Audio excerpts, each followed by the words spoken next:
Welcome on in here to the Tuesday edition of Wager Talk Extra. I'm your host, Dan Alexander, and alongside Andy Lang and Nick Borrman, today we're going to be breaking down the Rocket Mortgage Classic, reminding you that no matter what sport you're cashing in on, that money is all going to spend the same. And I'm excited because it's been a while. I've got to talk, chat a little golf here with my guys. So let me welcome them in. Andy Lang. And Andy, you started doing some hole previews recently, and we have maybe my favorite stretch of holes to get into here, simply because we might even hear some rapping out of you. People will understand why. But Andy, why don't you break down what we're going to be seeing on the course here today? Rocket Mortgage played up in Detroit. It's a very easy course. It's a birdie fest, very similar to last week. This course doesn't have a whole lot of defense. It's got a couple of greens that are two-tiered that can cause a little bit of problems, but you have some bunkers on the fairway, you have some bunkers around the green, some trees, but for the most part, it's just going to be fire away. So these guys can hit it off the tee as long as they want without too much of a penalty if you're a little bit wayward, and then approaches are going to be key because this is going to be a real chance for guys to sink a lot of birdies. And it's one of those where if you are in contention for a win after Thursday or Friday and you go out and shoot even par, you're going to drop down the scorecard. So you're going to need to fire away, and you're going to see a lot of low scores, probably similar to last week. But yeah, let's first off shout out to the Detroit course. They do a fantastic job of putting out videos on all of their holes. There's a really nice flyover with voiceover. So if you want to see all the holes, they're readily available. So let's focus on a couple holes here that I really like. We'll start with the sixth hole. This is a par 4, 461 yards. In 2021, this hole actually played over par.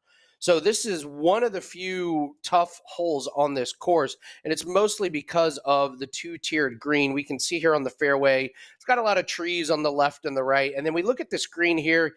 If you go in the bunker there on the right, that's no good. And they're going to place this pin all over the place. It's going to be on either one of two tiers. And on your approach shot, if you hit the wrong tier, you got three putt staring you dead in the face. So this is going to be a hole where the winner is probably going to play it maybe one under or even. But it's going to be a tough one. Expect this to play above par or right around it. The next one is the eighth hole. And I love par fours that are less than 400 yards. I love the strategy, and this is the shortest par four we have. It's 372 yards. You can try and bomb it and get it to land just short of the green, but if you do that, you're going to be flirting with bunkers. The fairway bottlenecks right before the green. If you lay up, you really have to nail your longer wedge because it's another two-tiered green. So you have to have really good distance control on it. So you'll see some guys lay up, and they're going to try and have that, 90 to 100 yards. You're also going to see guys really bomb it up there and maybe have a 30 or 40-yard a chip shot. So it's really going to depend on what the player's strategy is. You're going to have to play this hole a couple shots under par to have a chance. And then we got to move on to the 14th, 15th, and 16th hole. This is called the 3-1-3. Little corny, but it's a fun concept. So here's the deal. The hole 14 is a par 5. If you eagle that hole, you get a 3. The next hole is a par 3. If you get a hole in 1, that's a 1. And then the next hole is a par 4. And if you get a birdie on that one, that's a 3. So that ends up being 313, which is the area code up there. It's kind of one of those dumb things that only a Michigan tournament would do. Shout out to the Detroit office. But it's a little corny. So let's take a look at these holes here. So we'll take a look at hole 14. This is a 550-yard par 5. Very easy hole. You put your drive out in the fairway, you're going to have a pretty easy second shot. So there will be eagles on this hole, no doubt. It's kind of a fun hole. It's got that really cool big pond. It's the only hole that has water on it. So it's a really cool second shot. So this one, absolutely, you can make eagles. You're going to see more than a few eagles on this hole. So let's say a guy gets an eagle. Then he steps up to hole 15. This is a very short, easy par 3. It's only 160 yards. The players are going to have a short iron. This is going to be where most of the crowd kind of hovers around, especially on the weekend. So expect towards the end of the days for this crowd to get a little rambunctious. There's been known to be an alcoholic beverage or two over the course of a Saturday. So it's a fun hole, very easy. You got to try and get a hole-in-one on this one if you get an eagle on the first one. I expect to see at least one hole-in-one just because of how easy this is. So hopefully the guy that gets a hole-in-one is the one that eagles the previous one. And then the last hole of the 313, hole 16. This is a 446-yard par 4. There's a few fairway bunkers that you can see there, a couple on the right, one on the left. That could gobble up some tee shots, but if you land it in the fairway, it's a pretty easy approach shot. The green does not have very much defense. So the green can be difficult if you miss the fairway, but approach shot should be pretty easy. So you got to start off with an eagle on 14, hopefully try and get a hole-in-one. And then if you birdie it, the other cool thing is they donate $313,000 to a charity of the golfer's choice if somebody completes the 313. So it's fun, it's a little corny, and those are some of my favorite holes. Andy, you were all gung-ho before the mics turned on about everybody in the 313, put your hands up, put the ball on a tee. Yeah, everybody in the 313. Yeah. Grab your ball and put it on a tee.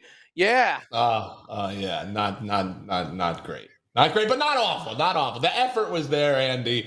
Not quite B Rabbit, maybe like A Turtle will be your rap name. So, well, right, you missed it. It's got to be A Birdie.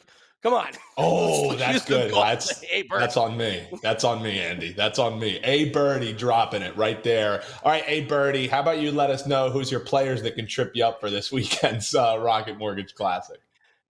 Yeah, we'll start with Keegan Bradley, the winner last week. He was fantastic. This is an obvious letdown spot. Win was huge for him. That was an elevated event. Great field. That was his first top 20 finish since March 5th. He only has 2 finishes better than 10th this year. That included last week. He's priced as a top 10 player this week.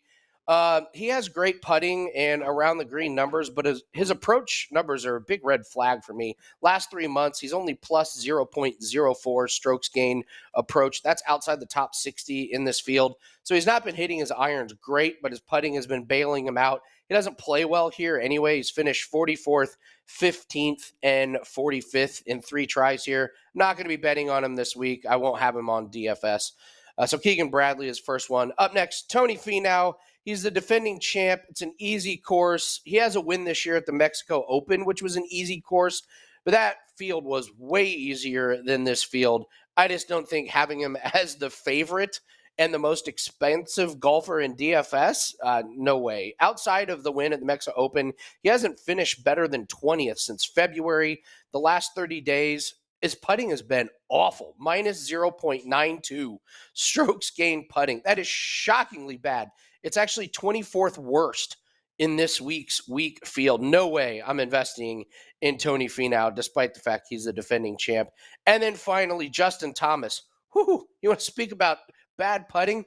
Justin Thomas is worse than Tony Finau the last 30 days. He's at minus 0.94.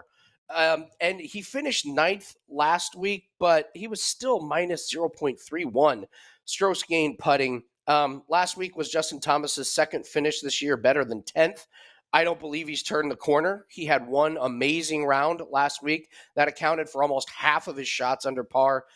So if you're betting on Thomas, you're betting on name value only. No way he should be the 5th highest favorite this week, so I'm going to be avoiding him. Keegan Bradley, Tony Finau, Justin Thomas, 3 players that I think can trip you up this week.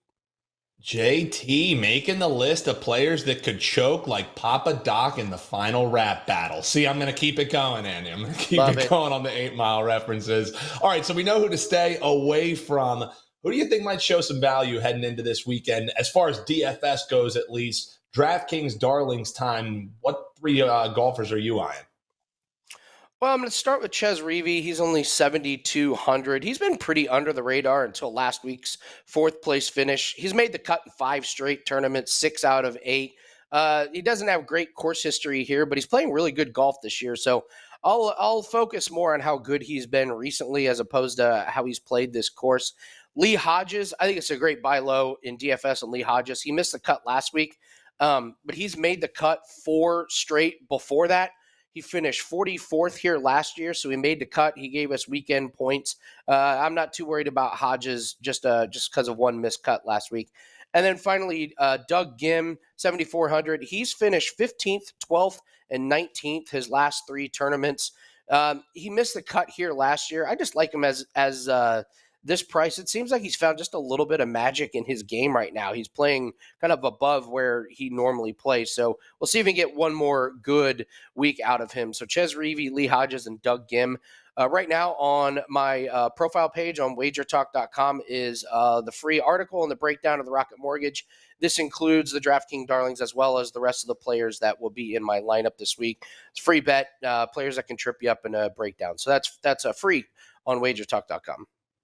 I love it. So when they grab that free guide over at your page, you see it below me, wt.buzz/AL. What other kind of stuff are they going to see over at your page, Andy? Oh, we got a 5% play up in the UFC. We have a 5% play up for Wimbledon. Wimbledon is right around the corner. So it's a pretty light week in sports, but baseball has been going great for us. We're on a 10-4 run in baseball, 30-13 overall. So the summer sports continue to go well. We went 1-3 last week in golf, but we hit the big play. So I never know how people feel about that. Oh, I hit the big one, but lost the smaller ones. But biggest thing, we have our golf pack that is up for this week. Plays are already loaded, so you can grab that at WagerTalk.com. On an 8-1 run in golf, and last 60 plays you saw there haven't been bad either. So don't shoot yourself in the leg like Cheddar Bob. Make sure you ride with Andy in the golf tournament this weekend. I'm sorry, I had to, Andy. All right, best bet time. Save the folks here. What are you betting on? Well, we actually lost a bet on this guy, Austin Eckroat, but I'm going to come right back to him and bet him on the top 40. So if you followed our plays, Eckroat lost to Emiliano Grillo in his head-to-head. Eckroat finished 24th. He did exactly what I thought he was going to do. Grillo just played out of his mind and beat him by a couple shots. I just really like how under the radar this guy is, and I think minus 140 is a pretty nice deal. His last five finishes now are 24th, 10th, 30th, 16th, and 2nd. So that's easily inside the top 40. This is a weak field. If he plays how he has been playing, he's going to be top 20. I just think it's a great price on him to finish in the top 40. The books have him listed as around the 20th highest favorite. So I feel like the price at top 40 is really good. Even though we lost on him, I still like the way he played, easily made the cut, made a really nice run on Sunday, had one hole that tripped him up where he took a double bogey on an easy par 3. But other than that, really clean scorecard. Love the way he's playing, and I love this price on top 40. Austin Eckroat, top 40, and it's only minus 140 to get down on it. Big thanks to Andy Lang. He got you some players that can trip you up, some DraftKings Darlings, and a best bet there. Andy, always a pleasure. And when I talk to Nick here next, it'll be a 8-mile free zone. I think I exhausted all of the corny jokes that I can drop there. Also, great whole preview. Hop below in the comments and let us know what you're eyeing for this weekend. You agree? You disagree? You think we're going to see that 313 special? We want to know from you. And also make sure you hit that bell and you're subscribed so you never miss any of the great programming here at WagerTalk TV, because you never know when Andy's going to break into to rapping live on the air. So definitely you want to be subscribed and not miss that. All right, Nick Borrman, you're going to get the final say here. And as I said, it'll be a wrap-free zone unless you so choose to drop some bars on the folks. But let's start with you dropping a potential outright winner here for the folks. The name, is there an echo in here? Because it might sound a little familiar, Nick. What are you going for your outright? Yes, I will not be trying to do any rap because I think our producer, Joe will go ahead and mute me if I try. So I will move on to echoing Austin Eckroat and really just saying everything that Andy had to say. I mean, he's one of the hottest players in this field. I look a lot at Data Golf's information. They put out a lot of strokes gain data. He's 13th on their trending table, which in this field is second to only Ricky Fowler, which is no surprise. As ranking higher in this field as in the trending, which is taking basically the average finish of your last 5 tournaments and kind of projecting where you're going. He's made the cut in 7 straight events. Over his last 5, he's no worse than a tie for 30th at his highest finish. During the run, he had a tie for 2nd at the Byron Nelson, tie for 10th at the U.S. Open, obviously very good there. And as Andy mentioned, tied for 24th last week at the Travelers. Eckroat has gained strokes off the tee in 9 straight starts. And until last week, he gained on approach in 5 straight. He had a slight down week on approach last week, but he still finished tied for 24th. In addition to his solid off the tee and approach game, he ranks 31st on tour this year in scrambling. Yet to win on tour, obviously, for Austin Eckroat. Mortgage Classic has 2 first winners in its 5 years as a tour venue, so no reason to think it couldn't happen again. Right now, 60-1 you can get on Eckroat. I think it's great value, and I'll always back him up with another top 10 and top 20 as well, but I really think he's got a good chance on Sunday to win this thing. A great chance at a 60-1. You know that I'm in, Nick. Before we get to a top 10, top 20 play that we have for you, I'm also wondering, you've been showing the folks this strokes gained graphic and how you kind of extrapolate it into how you're going to be betting this weekend. It's funny because as I was checking it out before the show, we were seeing names like Tony Finau and JT, and those are players that Andy was saying, hey, you might want to stay away from. So maybe the data saying, hey, these are guys who have fared well in strokes gained, but that doesn't necessarily translate to a win. So do you just want to break that down for us before you get to the top 10, top 20?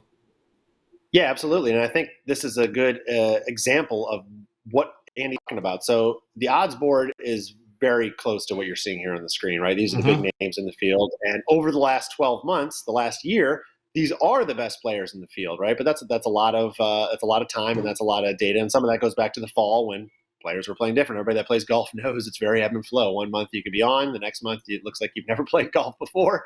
Not quite to that level here on tour, but you can see the trend for some of these guys. So who did he mention? He mentioned Finau.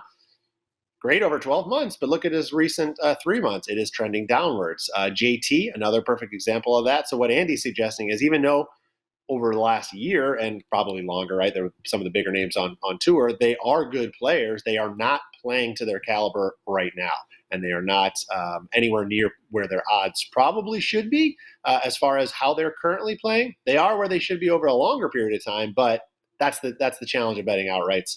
And that's what I'm looking at here in this table. This is a good start to see who are the big names and who is playing well, but it's also just a good sign of, well, who's going the right way. Ricky, as I mentioned, number 1 in trending table. You can see that he's number 5 here in the last 12 months, but the clear number 1 over both the last 6 months and last 3 months, because he's playing better than everybody, and he's basically in contention every single time he tees it up. So the other ones I'll mention on here, the 2 at the bottom, we mentioned Eckroat. Clearly not great over 12 months, but you can see him surging here in the most recent time. And then Ludwig Aberg, I don't want to spoil anything, but you can see another name trending in the right direction as well, Dan. Well, you don't want to spoil anything, but we're starting to run out of time, Nick. So I guess it's time for you to spoil. You mentioned the name there, the guy that you're eyeing at some plus money to be placing this weekend, at least in the top 20 and top 10. Break down why you like Ludwig Aberg.